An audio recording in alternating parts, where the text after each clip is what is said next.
Freddie Freeman's hot start is going to have him in the MVP conversation. Will he go into the Hall of Fame as a Dodger? We've got a big concern about the Dodgers that we're going to get into, some injury updates. Mookie Betts is looking like a big league shortstop. Just how good is he? Also, Luis Robert Jr. could be traded very soon. Could the Dodgers get involved? That's coming up next on Dodgers Dugout Live. It's time for Dodger baseball. Welcome to Dodger Stadium.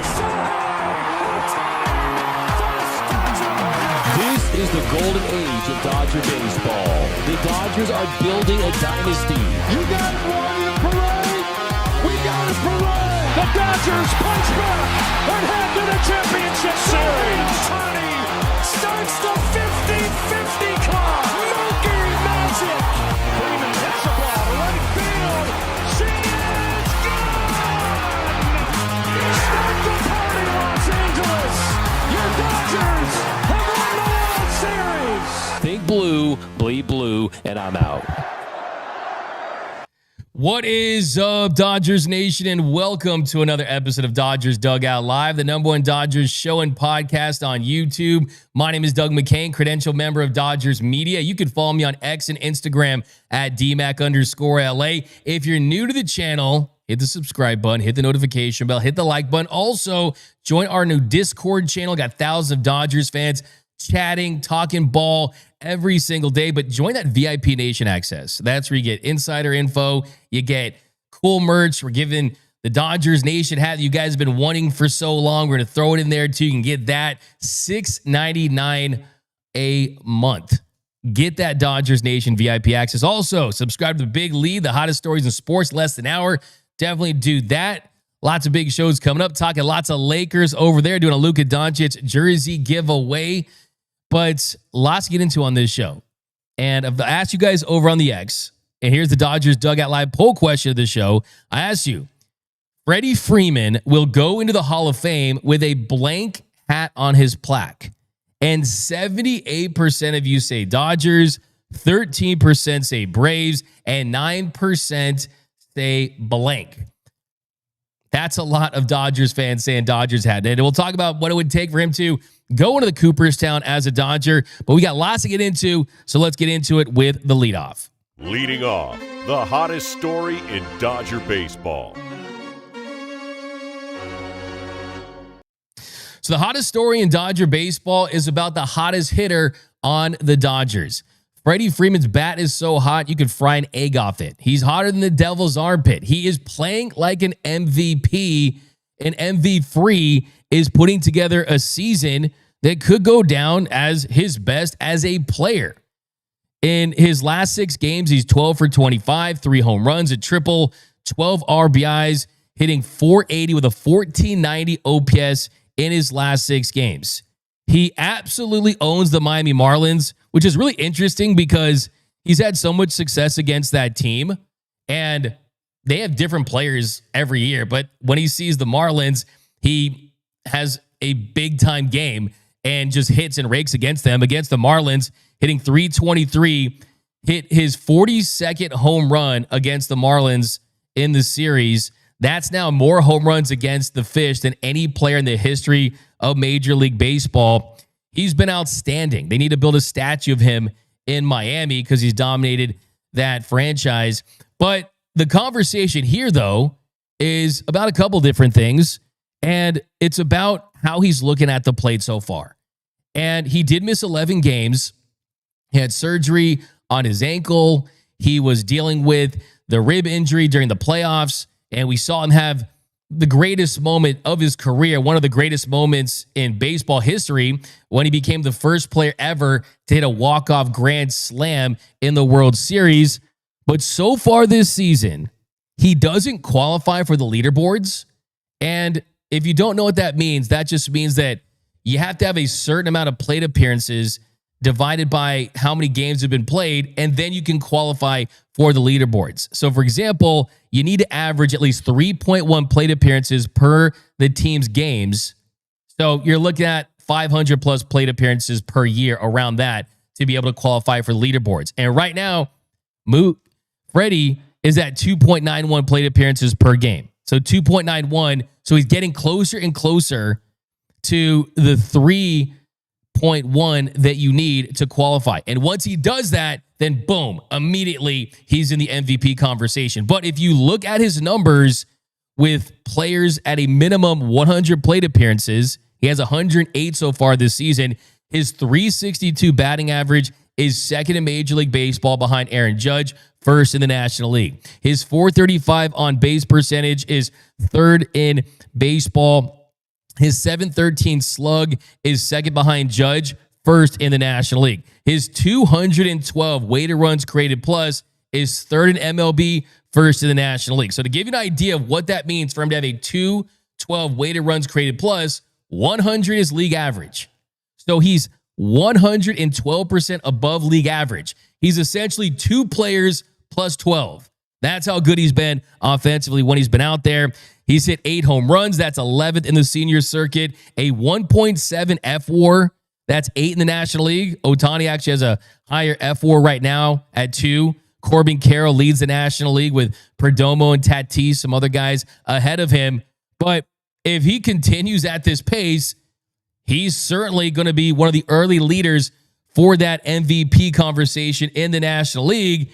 And he is not even at 100%. That's what makes this so mind-blowing is Freddie Freeman has said that his ankle, it's around 80%. And he was asked yesterday about if this is the best he's felt and just kind of adjusting to his swing and his approach, dealing with recovering from that ankle surgery. And here's what Freddie had to say. Yeah, obviously I feel good. I mean, swing's going up through the middle. I'm kind of looking for this swing for a long time and finally found it. Things are going good. I mean, just the pitches, like the triple pitch, it's down below the zone, able to stay through it and not roll it over. So that's when you know you're feeling good. No, I mean, I might need to check myself a little bit, getting thrown out, going for a double the other day. I was out by about 15 steps. I thought I was athletic going back when I got doubled off tonight. That didn't look so good on replay. So I think that's the new normal. It's just my brain and my ankle aren't really. I still think I can run and do some stuff, but I feel my routine's the same. I feel good. My ankle's obviously feeling much better because I think if you guys know, we were talking about potentially a day off during this road trip, and obviously I didn't take it. So I think that kind of says it all for itself, that my ankle's feeling really good right now. It's in a good spot, and obviously my swing is too. So yeah, he talked about this, his new normal. And yeah, the speed, a little down, 19th percentile, 25.8 feet per second. Anything above 27 is really good, but he's a smart base runner. You did see him get picked off, not picked off, but doubled up there at first. And he definitely hit the ground hard. I was a little concerned by that, but he was fine. But here was Dave Roberts talking about Freddie Freeman's new normal. Best we've seen him this year. I do think that he's certainly managing the ankle, but he's seeing the baseball really well, taking good swings. And so, yeah, in the middle of 10 in a row. And I know we talked about potentially giving him a day off today, but, in talking to him, he feels good and he's seeing the baseball well. So any chance we can get him off his feet, we've done that. But, today was good. It was close until it wasn't. And it was just that big 6-run inning was big and just taking really good at-bats. I actually think this is a new normal. I think that with his swing, the lower half, it's a little different than it was, than it has been throughout his career. But I think this is kind of what, like I said before, a new normal for him. And he's finding ways to make good on it and feel comfortable while doing it. So the new normal, if this is normal for Freddie Freeman playing at this MVP level, I want to see what it looks like when that ankle gets closer to 100%, because he's looked fantastic at the plate. And I think that you're seeing what the post Grand Slam in the World Series of Nestor Cortez looks like, because him dealing with that rib injury and locking it on an inside pitch like that has unlocked some power on the inner part of the plate. And you're seeing him get to balls on the inner half that he's turning on. He's hitting it really, really hard. And his bat's always covered all parts of the plate. His mindset at the plate is go to center field and to go to left field. He wants to be that gap-to-gap guy. And if he wanted to be a 40, 50 home run guy, he could certainly be that. But the next question is, what would it take for Freddie Freeman to go into the Hall of Fame with a Dodgers LA logo on his hat, to go into Cooperstown as a Dodger? Well, the first case for Freddie going in as a Dodger is the Braves did him dirty. Let's just be honest. Alex Anthopoulos and that Braves organization, they showed no loyalty to a guy that was the Mr. Brave of his generation, that wanted to end his career in Atlanta. Instead, they went and they traded for Matt Olson. And they treated him like he was Woody, and Matt Olson was Buzz Lightyear, and that was that. And Andy wanted to move on. And then I think the next big case is he's had his best season of his career as a Los Angeles Dodger. And he's played some of his best baseball with this team. You know, I bring my facts to the fight. I'm not just saying that. I can prove it to you. In 2023, that was his best season as a pro. You look at his best years. You look at his career highs. He's had 200 hits once in a season, and that was 211 in 2023. The most doubles he's hit in a season was 59. That's a Dodgers record. That was in 2023. His highest batting average ever, 331. That was in 2023 with LA. His highest weighted runs created plus, 162. That was with the Dodgers in 23. His highest B-WAR ever, 6.8 B-WAR. That was in 2023. His second highest B-WAR was 6.3, and that was in 2016 with the Braves. But his third highest was in 2022 when he had a 6.2 B-WAR. So two of Freddie Freeman's three best seasons have been with the Dodgers. Also, is he going to be remembered more for his World Series MVP, where he beat the Yankees on the biggest stage, hit one of the most iconic home runs ever, the Statue of Liberty pose? Freddie Freeman, walk-off grand slam, 696 World Series games before that, and you had never seen a walk-off grand slam in the World Series. Freddie Freeman did that. I think you're going to remember Freddie Freeman's World Series MVP more than you'll remember his 2020 MVP in a shortened year in that season. So his most iconic moment is as a Dodger. His best seasons were as a Dodger. The next thing we need to see is how many more years he plays with the Dodgers, because he signed a 6-year deal, 6 years, $162 million. He's at $27 million per season, and he's in the fourth year of that 6-year deal. I think that Freddie Freeman is going to play past 37. So I think that you got to sign Freddie for a couple more years and try to get him to 39 and 40. Because if you look at his all-time numbers right now, he's the active hits leader in Major League Baseball with 2,301 hits, 2,301 hits in his career. And we know that he's someone that has already said that hitting 300 means something to him. He wants to have a 300 batting average. Guys like that also want to have 3,000 hits. And if he plays 5 more years, let's say averages 150 hits per season, that would put him over the 3,000 hit threshold. That would put him in the 3,000 hit world. As far as home runs, 351 home runs. If we played parts of 5 seasons, average 30 per year, he would have 501 home runs. So the 500 home runs isn't as likely, but he could certainly get to 3,000 hits. By the way, in case you're keeping score at home, Zach Wheat is the all-time Dodgers hit leader at 2,804 hits. So if he did get to 3K, if he did become Mr. 3,000, RIP to Bernie Mac, by the way. If he did get to 3K, he'd be the first Dodger in history. He'd be the first Dodger in history to have 3,000 home runs. To me, Freddie Freeman is kind of like the LeBron James of the Dodgers, in the sense that LeBron, he came to the Lakers in his 30s, 33, 34. Freddie Freeman came to the Dodgers at 32. Both delivered a championship. Both were really, really good. Both had elite seasons. But I think Freddie, his best season was with the Dodgers. Whereas LeBron, his best season, Cavs, Heat, different eras, right? But it's the same in the sense that they came here in their 30s, they dominated. And that's the most important thing in LA. Whether it be LeBron James, Aaron Donald, Shaquille O'Neal, I'm here for a good time, not a long time. That is what Freddie Freeman did and has done and will continue to do with the Dodgers. I think at the very least right now, he goes in with a blank hat. I think that Freddie Freeman goes into the Hall of Fame with a Dodgers hat. I think that he goes in as a Dodger, played 12 years with the Braves, but they did him dirty. Yes, he won a World Series and an MVP, but the World Series it'll be remembered for is as a Dodger. And don't forget this, too.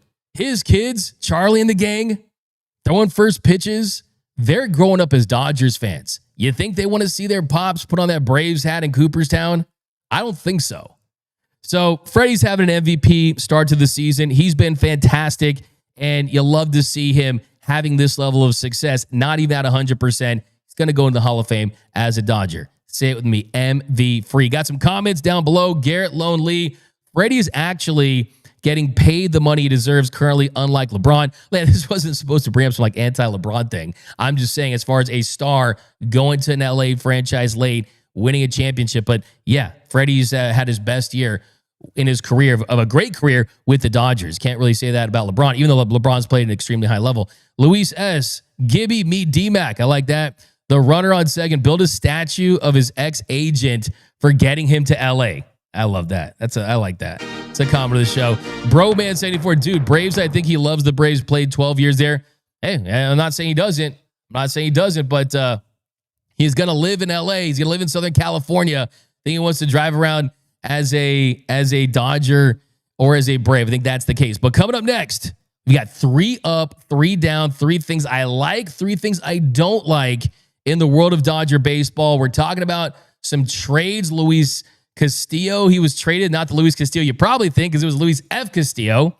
Also, Luis Robert Jr. He could be moved by Memorial Day. That's coming up next on Dodgers Dugout Live. What's up, Dodgers Nation? J-Rob here, and I'm hyped to announce our brand new series coming to the platform, the Dodger Fan Cave Series. In this series, we'll be looking across the country for the best Dodger fan caves that you all have to offer. I don't care how big, how small. I don't care if it's a bedroom, a bathroom, a basement, even a small shrine in your office. If it's about the Dodgers, we want to see it. Every week, we'll be taking your submissions, putting them in a competition-style vlog, and selecting a winner. That lucky winner will not only get a Dodgers Nation certified fan cave certificate, but you'll also be featured on the Dodgers Nation platform, specifically YouTube, and maybe on your favorite live show. Shout out to Dodgers Dugout.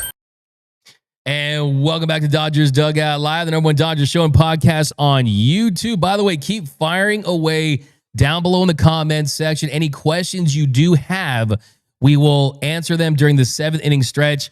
I got my producer Cam rocking today. Noise by Noel, the great Noel Sanchez, the social media guru, rocking with us as always. So he's looking for all of your fire takes, all of your questions. And yeah, we got a designated Twitter a little later, the best of Dodgers social media. So we'll check in with Noel in a second. But let's get into some 3 up, 3 down. So 3 up, 3 down. 3 things I like, 3 things I don't like right now in the world of Dodger baseball. 3 up, 3 down. All right, so the first thing I like, and I really, really like this, is Kim is him. Kim's sanity has begun for the Dodgers. And of course, you never want to have any of your players get injured. You would love for Tommy Edmonds' ankle to be 100% okay at this point. But if there was any silver lining to it, it was for the Dodgers to begin the evaluation process on a player that they had never seen at the big league level.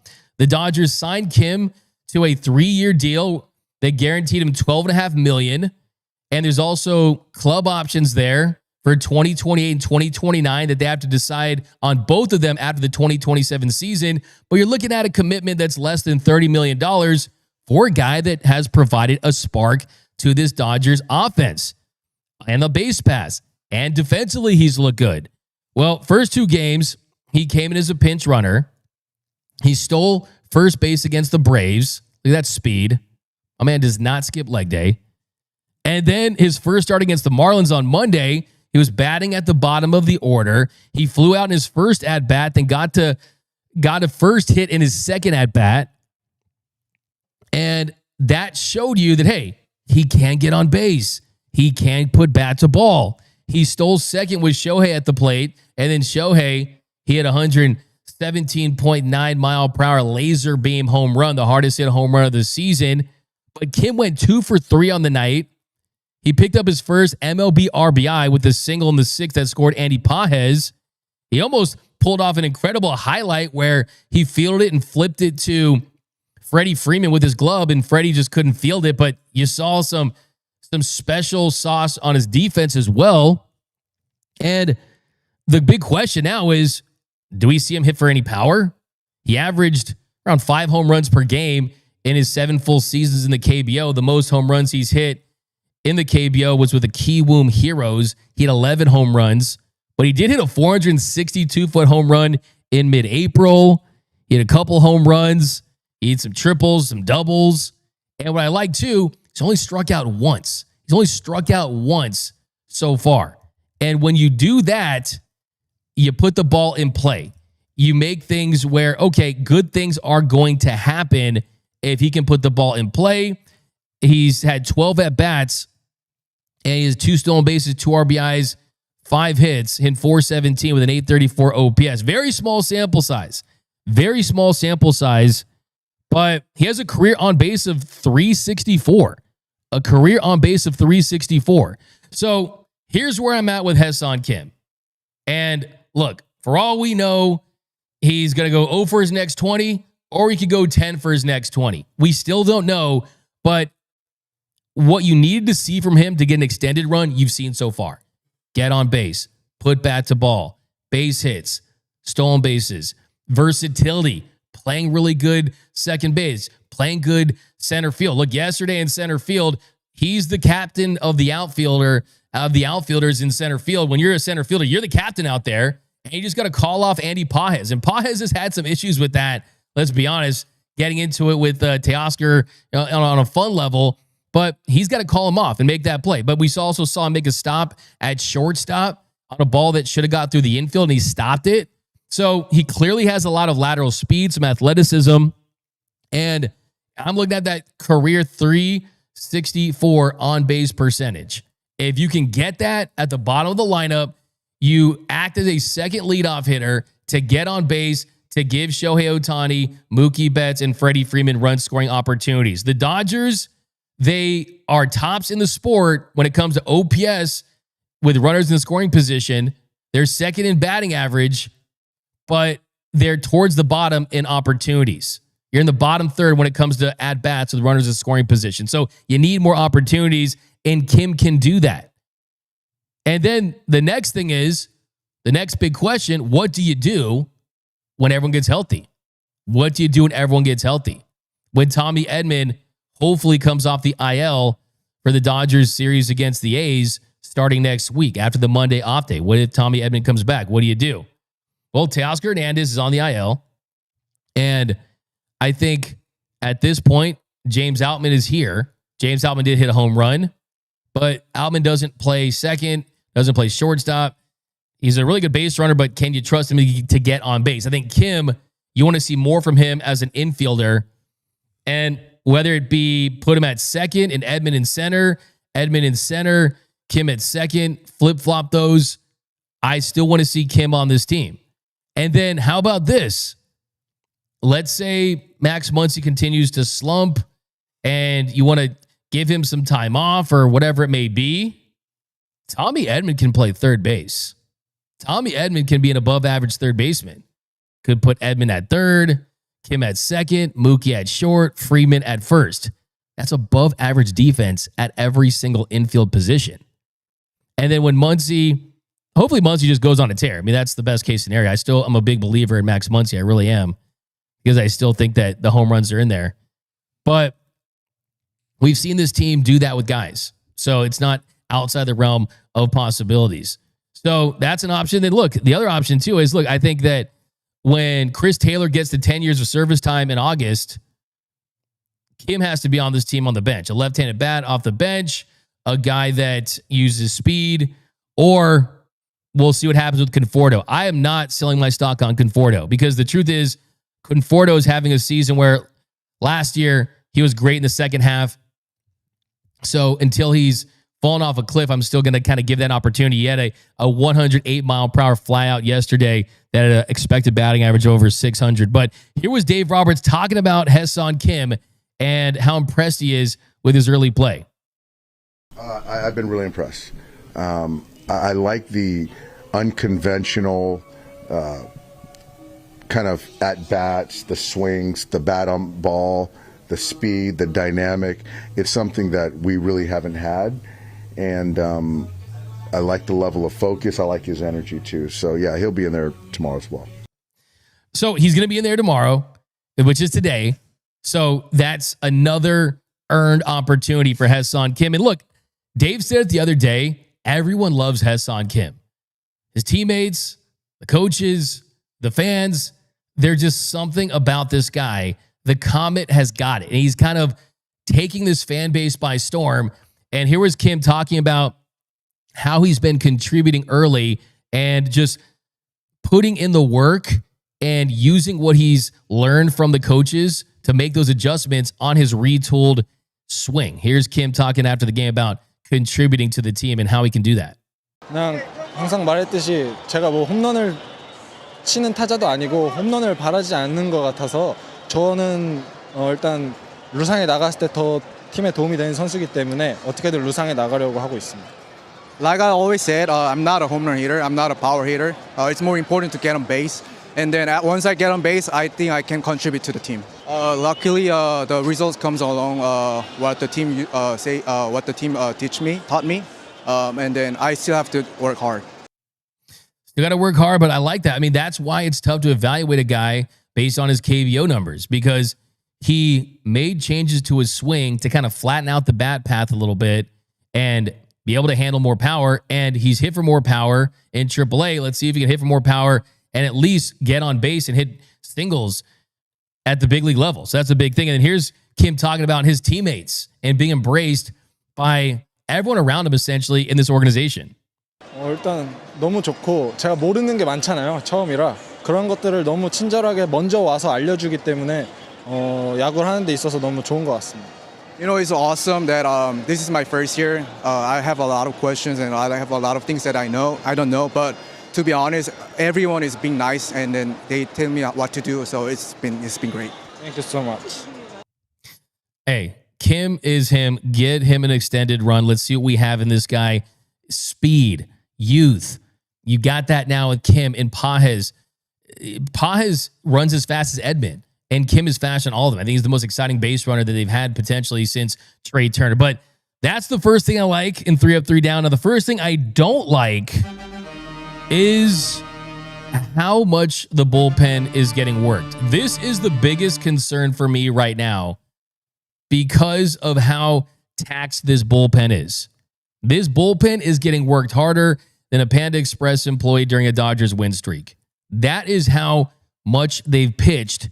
And they lost another reliever in Evan Phillips. Now, they're making this out to seem that like it's minor. And Evan Phillips did miss the start of the year. And he also missed the World Series with a partial tear of his rotator cuff in his right shoulder.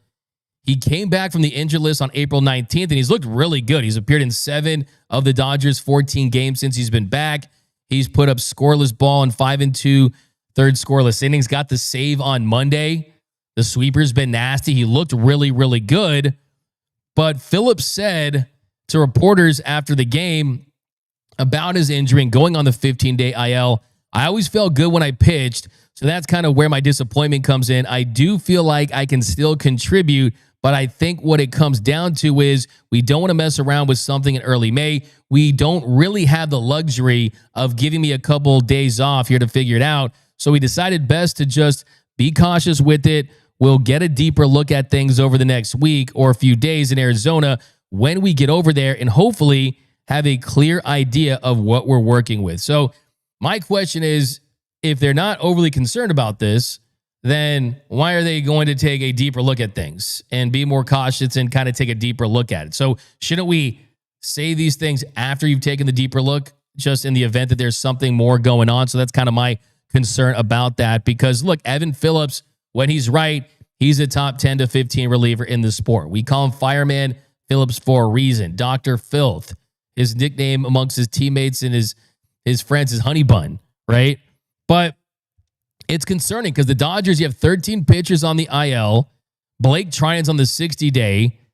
And this bullpen is having to cover too many innings. And if Evan Phillips is going to have to miss extended time, that's another high-leverage guy that you're going to be missing for a good amount of time, a good chunk. I mean, hopefully this is nothing. Hopefully this is nothing. But here was Dave Roberts talking about Evan Phillips' injury and the next step and just kind of why they made that decision to place him on the 15-day IL. You know, he's just had some arm soreness. It's just not recovering.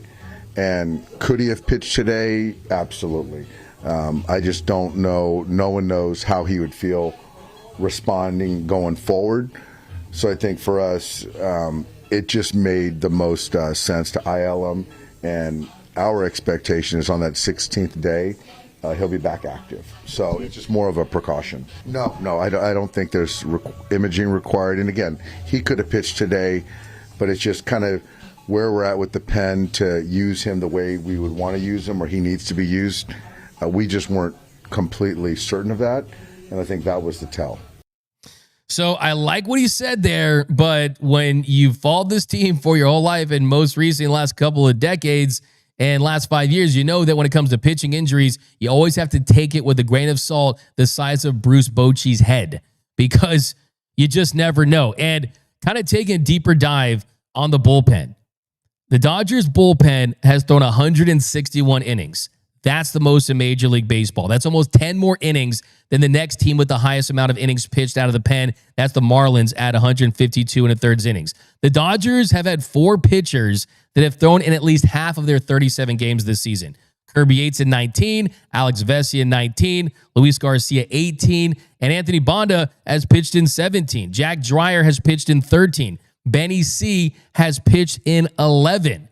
Dave Roberts said about the bullpen usage, I think there's a lack of efficiency. I think we've had a handful of starts that have gone less than 3 innings where guys have had to take on more. Early on in the season, I was mindful of making sure guys got their feet under them. Now that they've got their footing, I feel more comfortable extending them to the century mark with certain guys. I think all of that makes a maybe imperfect storm. So what he's saying there is, look, early in the season, starters, you're not going to stretch out to 100 pitches per start. We have seen guys start to ramp up. And save for the Ben Kasperius bulk innings where he went 4 innings, he's getting stretched out from 70 to hopefully 80, 90, 100 at some point if they need him. That's going to be something that you're going to monitor is, hey, if guys give up 3 or 4 runs, you got to eat it out there and go 5, 6, 7 innings and take less strain off the bullpen. But then you add the fact that Blake Snell, their $182 million free agent signing, he's made just 2 starts. Glass now, he's left 2 starts early. The positive update on Glass now and Snell is, well, Snell, he's been traveling with the Dodgers, so that's good. He was with them on their road trip, and he's supposed to start playing catch today in Arizona. He was throwing bullpens, and then he just wasn't feeling right, so that's positive. Then Glass now, he's going to start throwing back in L.A. here on Friday. So Snell and Glass now are both starting to throw this week. That's the plan right now. Snell on Thursday and Glass now on Friday. And then there's Clayton Edward Kershaw. Kersh didn't allow a hit in 6 innings in the Arizona Complex League against the Reds. He's stretched out to 80 pitches. So the positive thing, everyone's all freaking out. Why is Clayton Kershaw on the 60-day IL? Why is this rehab stint so long? The major positive of that is when he's able to return, he can go 5, 6 innings and go 80-plus pitches. That's definitely a benefit of doing that. So I think that for Clayton Kershaw to come back, he's going to have to help this team very quickly, and that's to eat innings and make pitches, execute, and take some strain off this pen. And I think you're going to see him the Sunday after this Sunday against the Angels because he's eligible to come off the 60-day IL on May 18th. So you're going to probably see him against the Angels. So that's where they are at right now for sure. But next one we'll get into, a next positive. Mookie Betts. Mookie Betts, yes, We're 37 games into the season, but please show Mookie some love. Give him his flowers because he is not just an average shortstop defensively so far. He's above average. Have you seen the plays he's made? The arm angles, how fluid he is. He's looked fantastic, and the numbers, they bear that out. He has a 3 defensive runs saved.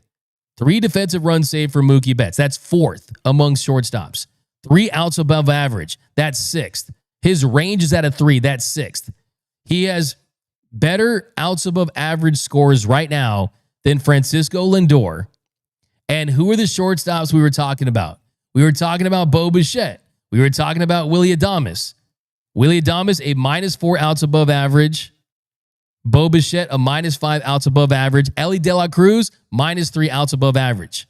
Mookie Betts, so far to start this season, has been a better defensive shortstop than Francisco Lindor, Willy Adames, Bo Bichette, and Ellie De La Cruz. Just think about how impressive that is for a 6-time Gold Glove Award winning shortstop that moved in to the infield out of necessity because Gavin Lux couldn't get it done, lived through the growing pains, put in tons of work in the offseason, worked with Troy Tulowitzki down in Texas. And Tulowitzki, he's someone that has a lot of confidence in his ability as well. He said that he thinks that Mookie Betts can be an elite shortstop. Mookie told me that he wanted to win Gold Glove.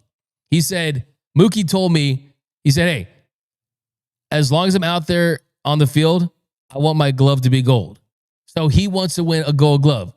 I mean, this guy's insane. You just don't see this. This has never been done. This is unprecedented in the history of Major League Baseball for a 6-time Gold Glove Award winning right fielder, the defensive and offensive right fielder of his generation at age 31 to move into the infield and now play shortstop at a top 5 to 10 level. He could put himself in the Gold Glove conversation. And I asked Dave Roberts about Mookie Betts playing shortstop and if the experiment is over and if he's just a legit big league shortstop. And here's what Doc told me. And Dave, kind of the early numbers on Mookie's play at shortstop have been very positive. So what's been kind of the biggest difference between this year and last year at that position? And would you say we're kind of past it being an experiment and more of that he's just like a everyday big league shortstop at this point? Yeah, I think so. I think last year it was certainly experimental. I think there's a lot of indecisiveness with reading hops and making throws, different arm angles, where now he just seems everything's more fluid, and certainly the confidence is exuded every single time he's out there. So yeah, I just see him as a major league shortstop. And some of his numbers, like the hard hit rate, fail rates, have been down a little bit. Do you think that has any potential to kind of impact him at the plate through just the rigors of playing that position for an entire year? You know, that's something that I don't think anyone knows. It is more of a demanding position. Mookie's got his weight back up. He feels strong. I think some of it is, where you're making contact on the barrel versus off the end of the bat, the pitch selection, talking about kind of exit velocity, stuff like that. So I don't think anyone can really speak to the fact that because he's playing shortstop, exit velo's down or not. So you heard that there. Mookie was down 20 pounds. And yes, I do think that you're going to look at the offense, but now he's at a 121 weighted runs created plus. The offense is starting to creep up and look more Mookie Betts-ish. I think at Mookie Betts, he could be in the MVP conversation too. I think he's going to receive top 5 MVP votes if he sustains the defense and the offense picks up. So Mookie Betts, hey, living his Betts life. Mookie's living his Betts life. Always bet on Mookie Betts. Okay, next down. This one is just cringe. Okay, sure.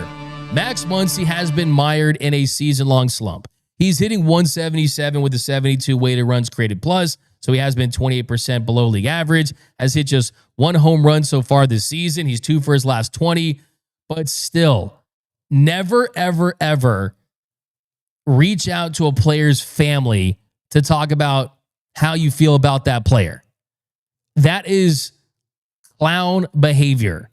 And Max Muncy told The Athletic in a great piece written by Fabian Ardaya, definitely go check this out over there. He said, playing in LA is not easy. The fans want to win. They expect to win. They expect to be great. When you're not being great, there's an expectation with that. It wasn't always necessarily with me. that was feeling that pressure. It was my family. That's one of the things that's tough about social media these days. People feel like they can say whatever they want to say, and they don't realize who it is hurting the most. I signed up for this. I understand that if you play bad, they're going to have opinions, and it's warranted. But when you're hearing from your family about certain things that are being said about them, that's when it gets tough to me. Bruh.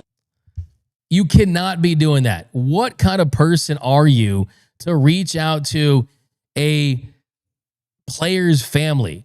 There's just no place for that. Boo Max Muncy all you want if you want to. Criticize Max Muncy. Talk about his numbers and everything you want to talk about. I think that's fair game when you play for the Dodgers as a fan, okay? That's totally okay. But to DM a player's family, to do anything even close to approaching that, like, that's loser clown behavior, dude. Like, straight up, that's unacceptable. I hate to hear that. Hopefully Max Muncy turns this thing around.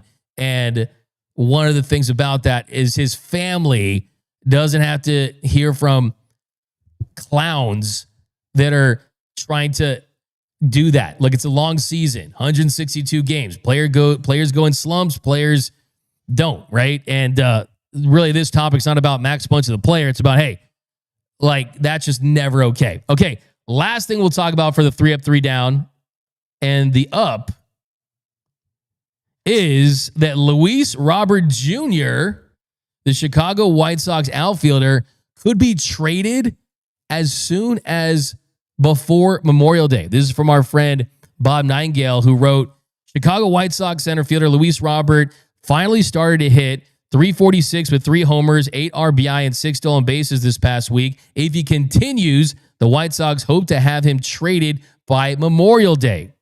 So, yeah, I mean, he is starting to hit. The defense is there. He is just 2 years removed from a 5.3 B-WAR season. His contract is high value if he plays like an all-star.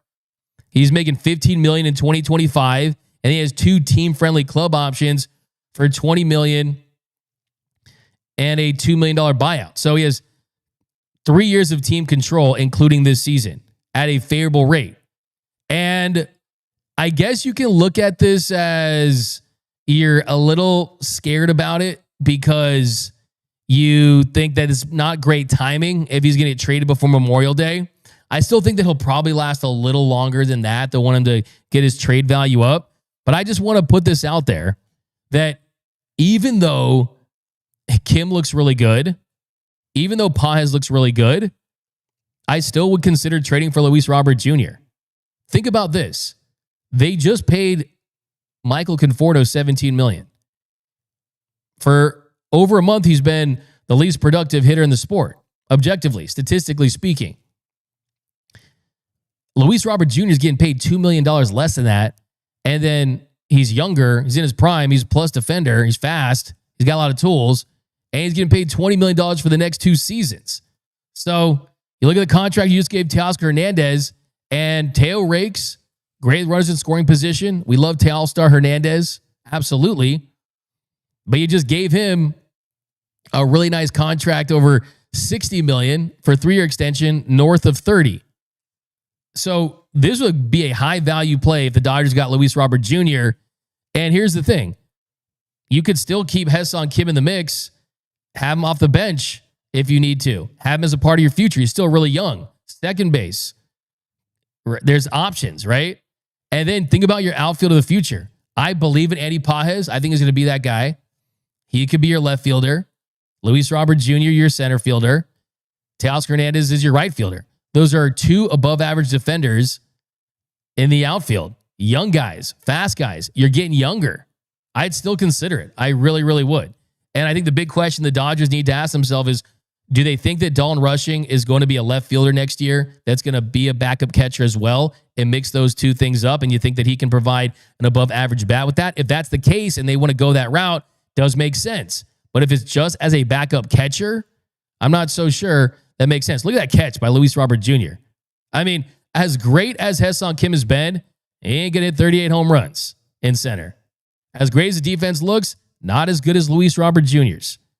Hyeseong Kim let me make one more point about Hyeseong Kim before we move on here. Hyeseong Kim's bat statistically makes sense as an infielder playing second base or shortstop. But as a center fielder, you need some more offensive production. You need some more power from that position. So, hey, I just want to put it out there. I would still trade for Luis Robert Jr. I really would, because I think he's his upside, his ceiling. Imagine him batting in this lineup. Can you imagine? I mean, if you're going to judge his stats from being in baseball hell in Chicago, by the way, I like their City Connects. Noel, you like their City Connects? Those City Connects are fire. They're fire, right? The Bulls pinstripe. Yeah, those are nice. Got to get in that. We'll talk some City Connects in a minute here. But yeah, I mean, that's kind of where I'm at on that, right? Is you still could go for it. But coming up next, guys, it's the best of Dodgers social media. It's Thursday. That's designated Twitter day. And then we're hitting 7th inning stretch, taking all your comments and questions. That's coming up next on Dodgers Dugout Live.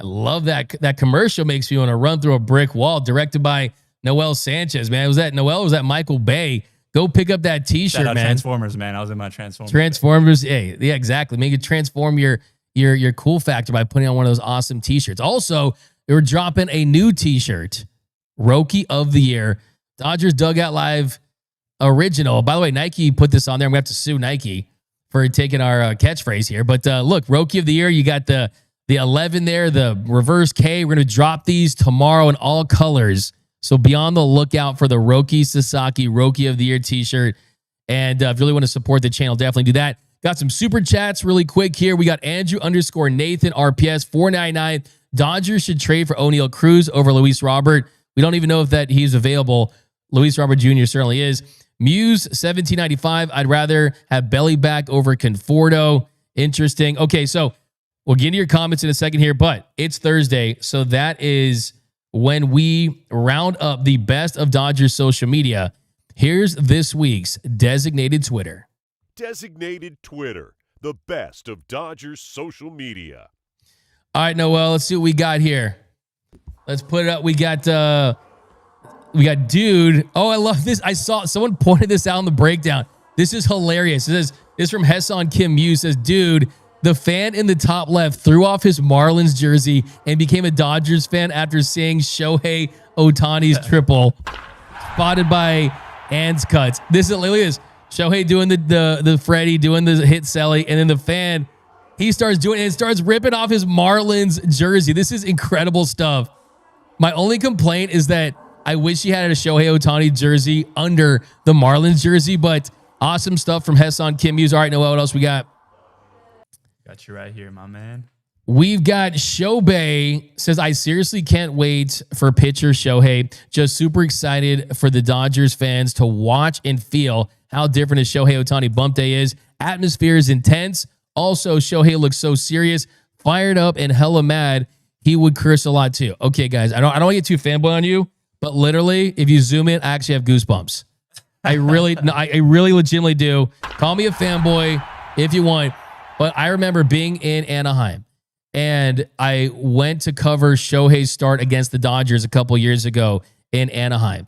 And his bullpen session had as much buzz as most teams' playoff games. I mean, it was electric. And I asked people around me, where are you guys from? One dude's from Canada. One dude's from Japan. One dude's from Nebraska. They were from all over to see Shohei Ohtani pitch. And that's what makes him a unicorn. No one's saying that he's a better hitter than Aaron Judge. But if he pitches at a top 10 level, let me tell you this. There's no comparison between Shohei Ohtani and Aaron Judge. Who's the better and more valuable player? It's not a conversation if he comes back and pitches like he's capable of pitching. All right, Young Lotto, what else we got? LAFB Network. Every major LA team made the playoffs in their last full season except the Ducks and the Angels. Tough year in Anaheim. Finish him. Wow, bringing it. Yeah, it's been a while. It's been a while. It has been a Spirit Halloween Superstore very early in Anaheim for the last couple of seasons. No doubt about that. All right, what else we got? We've got Salvador Wheelie. If you were Hyeseong Kim's neighbor in Oklahoma City, I hope you said your goodbyes because you're never going to see him again. I love that. I love that. Hyeseong Kim, HSK is not going back to OKC. I think that's what you're saying right there. All right, let's next one. We got Rick Daugherty from Tall Guy Talks Travel. I don't think anyone dropped the ball like the Red Sox did with Mookie Betts. And that was Kim quote tweeting which sports team let a superstar slip through their fingers. It's incredible. Like I said, literally, Nico Harrison probably had a side gig as the general manager of the Boston Red Sox to let Mookie Betts go for Alex Verdugo. I mean, this was one of the heist jobs. It is the Betts hex. It is the Betts hex. And they haven't won a World Series since. All right, what else we got? We've got Colin Beasley. Dodgers Stadium does a specialty hot dog for each visiting opponent. The Pittsburgh dog is a kibiasa with sauerkraut, hash browns, white cheddar, and spicy mayo. It was excellent. Do you know about this, Noel? I didn't. I actually just found about this from this tweet, but that hot dog looks pretty fire. I might have to. I think I need to shove that whole thing in my mouth. Just like the thumbnail. Just like the glizzy. I need to rock that one out. I need to rock that one out for sure. Bruh. All right, what else we got? I got one more for you, my man. All right, let's hit it. We've got Nate, Dodger Nate. Oh, he makes fire content. He predicted what you were going to talk about on the show today with this tweet. All right, let's check it out. Hypothetically speaking, if Freddie Freeman wins MVP and wins another World Series with the Dodgers, he's got to go in the Hall of Fame as a Dodger, right? Yeah, absolutely. I think you match the MVPs. I think that it's less about what he does in this next 2 years. I think it's a major factor. I think it's a longevity thing. I really do. I think if he signs a new deal and spends 2 years on top of the remaining 3+, then I think that it's he hits 3,000, things like that. Why are people giving me a bruh? D-Mac Glizzy champ. Okay, you guys can tell me about that next on the 7th inning stretch. The 7th inning stretch.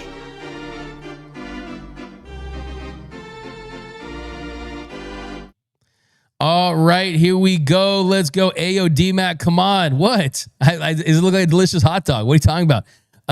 We got D-Mac, the Glizzy Gobbler is crazy. That's what you guys call me. You guys call me the Glizzy Gobbler, man. I don't know if I appreciate that, if it's a good thing. We've got Craig Osterberg, Will Smith, underrated defensively. Yeah, for sure. We've got D-Mac doesn't eat tortas anymore. He eats Glizzies. Pause. That's from Andrew Nathan over there. That's what she said from Stephen Blevings down below. El Machingon, it's not ending just yet. Okay, good times. All right, let's see what else we got on the saved ones, and then we'll throw out a comment of the show here. D-Mac got that D in English lit class. Robert, okay, this is getting off the rails so quickly here. But we've got Dodgers with the Worst City Connect jerseys. That's from Jason Diamond. Look, you guys know how I felt about those. They look like the cupcakes. I thought they should have had a hat with a candle on top because they were the birthday, the funfetti ones. But their record's really good in them. And so many people wear them. I don't think they're the best.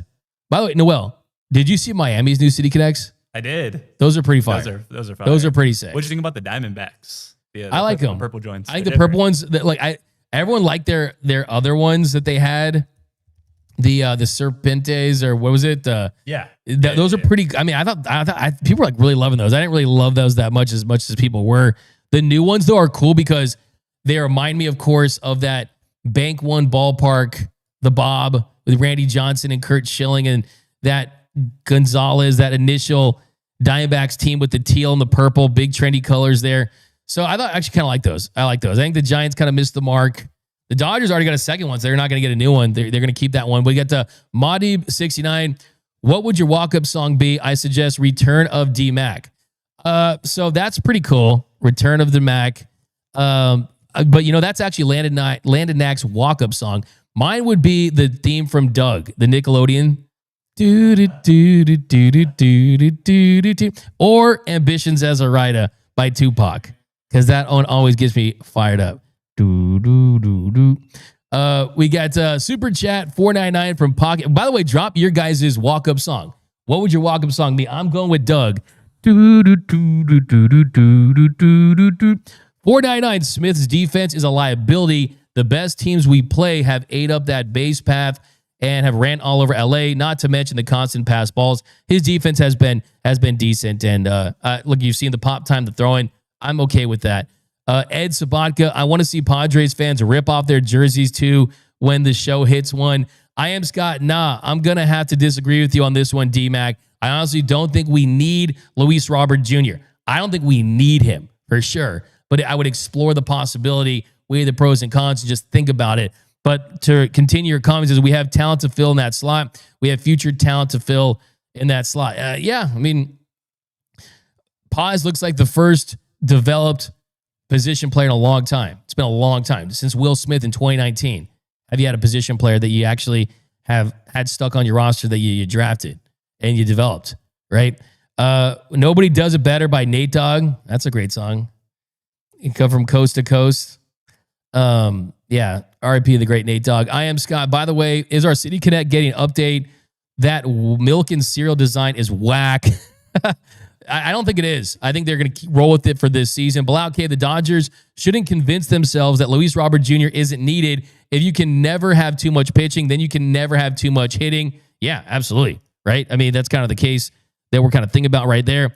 We've got El Manchingo and D-Mac, a.k.a. the Glizzy Goblin, Spider-Man's nemesis. Birasama, we may not need Luis Robert Jr., but we definitely don't need Conforto. Come on, man. Finish him. We've got some more walk-up songs. Brianna's would be Pantera, Cowboys from Hell. What would yours be, Noel? I was giving this some thought right now. I'd probably go the next episode. Dude, next Timeless. episode would go hard. Yeah, that's a classic. I mean, you can't go like Will Smith had Still DRE as his, and this year he has Squabble Up. He had Ride With Me with the Nelly song. I mean, that's Chris Frost, I guess it's To Live and Die in LA from Tupac. Tupac for sure. That's a great one. I also really like the Nobody Does It Better. Just the Nobody. That was hard in Stadium.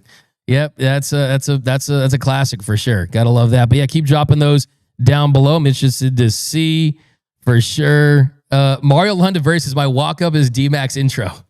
The golden age of Dodger baseball. Val Reyes, Cashmere by Led Zeppelin. I mean, how could you top that? I mean, Led Zeppelin would be awesome. AIC Man the Box from Doc. We've got to trade Conforto for a couple bobbleheads from Just My Type. You guys going hard on him. Okay, guys, so run out of time. So let's get into the walk-off. The walk-off. So today for the walk-off, the Dodgers, they're in Hollywood, and Kike Hernandez has gone Hollywood. Kike Hernandez made an appearance on the hit television show The Rookie. And The Rookie, if you don't know the premise, it's about a dude moves to LA, he's 45, and becomes a police officer. And look at Kike Hernandez. Got the pink pants, got the jacket. Sure, the acting was on point. This is great stuff. Kike is truly embracing that Hollywood lifestyle that Anthony Rendon didn't want. I can't wait to see it. Has the clip come out, Noel? Yeah, the clip has come out. It was like a short cameo. It was like 30 seconds to a minute. And pretty much the context was that one of the police officers, as a favor, one of his other co-police officers paid some guy like $300,000 to get Kike to come to the police station. And Kike was like, I got 3 hours. What do you want to do? He's like, can we play catch? And then Kike was like, of course. And he put out his glove. And it was pretty awesome. Awesome. You got to have a catch. I love that. That's great. I would hope that Kike would get the police, and go to Houston and just take the World Series trophy back from 2017 that was stolen from us. But yeah, here's the last thing on Kike. Kike needs to be on Dancing with the Stars when he retires. Kike on Dancing with the Stars. The Banana Man would absolutely crush it on Dancing with the Stars. So awesome stuff to see Kike for sure. But that's going to do it for this episode of Dodgers Dugout Live. My name is Doug McKain. You can follow me on X and Instagram at DMac_LA. If you're new to the channel, hit the subscribe button, hit the notification bell. If you really want to support the channel, hit the like button, and also go to gearup.la to pick up all of our merch. Rookie of the Year shirt dropping tomorrow. The Villain shirt. Get one of those. It's going to be cool like Noel, and cop one of those. And also the rest of our merch is awesome too, so definitely go and do that. And also remember that nothing brings us together quite like Dodger baseball. And until next time, think blue, bleed blue, and I'm out.